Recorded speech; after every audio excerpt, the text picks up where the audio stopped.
Hello friends, कैसे हैं आप सब। स्वागत है आपका यूपीएससी एट होम प्रविशा के यूट्यूब प्लेटफॉर्म पे। हम जो यूपीएससी और यूपीपीसीएस की मेंस आंसर राइटिंग कर रहे हैं, जिसमें हमने जो टारगेट रखा है डेली 5 क्वेश्चन की आंसर राइटिंग करने का, उसी सीरीज़ में हमारा क्वेश्चन है जीएस पेपर फर्स्ट से। हमारी जो ये मेंस की सीरीज़ चल रही है वो यूपीएससी और यूपीपीसीएस के पीवाईक्यू पे बेस्ड है, जो कि करंट के साथ अपडेट करते हुए आप लोगों को कराई जा रही है। आप लोग चाहें तो इस सीरीज़ के माध्यम से अपना मेंस का सिलेबस कंप्लीट कर सकते हैं। आज का क्वेश्चन हम देखेंगे, जो कि हमने लिया है जीएस पेपर फर्स्ट से। ये आज की सीरीज़ का सेकंड क्वेश्चन है। क्वेश्चन है हमारा कि क्या कारण था कि 19वीं शताब्दी के अंत तक आते आते नरमपंथी अपनी घोष विचारधारा एवं राजनीतिक लक्ष्यों के प्रति राष्ट्र के विश्वास को जगाने में असफल हो गए। ये क्वेश्चन आपका यूपीएससी 2017 के पेपर में पूछा गया है। क्वेश्चन को एक बार फिर से देखेंगे कि क्या कारण था कि 19वीं शताब्दी के अंत तक आते आते नरमपंथी अपनी घोष विचारधारा एवं राजनीतिक लक्ष्यों के प्रति राष्ट्र के विश्वास को जगाने में असफल हो गए। सबसे पहले हम इसका इंट्रो देखेंगे। इंट्रो में हमने क्या लिखा है, 19वीं शताब्दी के अंतिम वर्षों में भारतीय राष्ट्रीय आंदोलन का नेतृत्व किसके हाथों में था? ये नरमपंथियों के हाथों में था।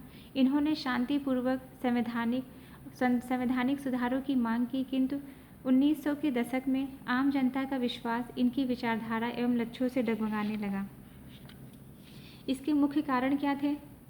जो पहला कारण था वो था आंदोलन की सीमित प्रकृति। इनका जो आंदोलन था वह नरम प्रतिक्रिया पर आधारित था। पढ़े लिखे वर्ग जन भागीदारी इसमें नगण्य थी।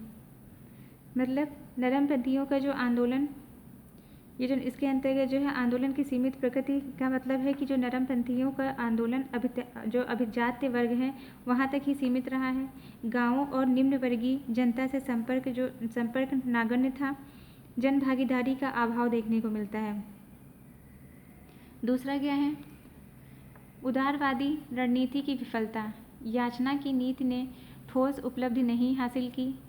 ब्रिटिश नीतियों में कोई निर्णायक बदलाव नहीं देखने को मिला।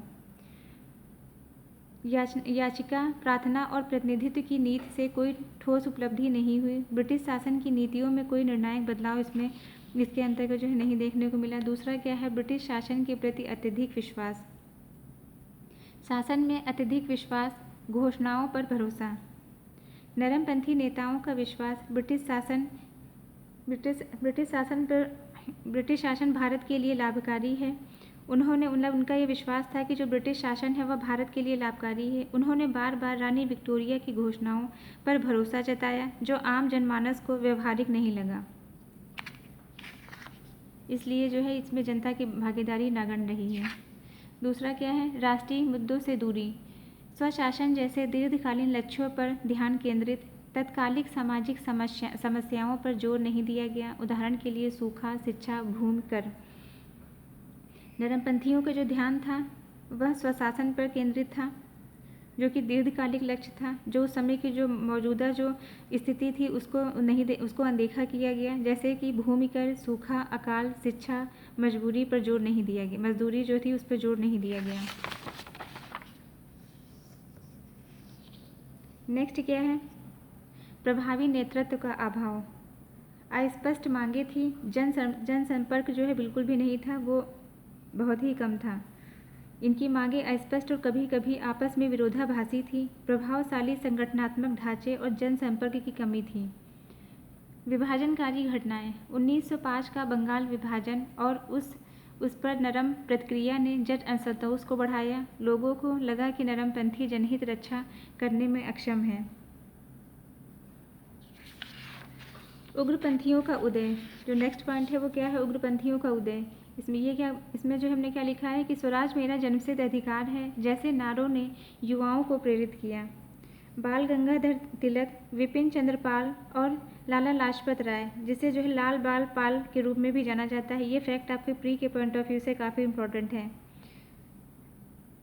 इन तीनों उग्र राष्ट्रवादियों का जो है उभार हुआ, जिन्होंने जो है स्वराज मेरा जन्मसिद्ध अधिकार जैसे नारों ने युवाओं को अधिक प्रेरित किया।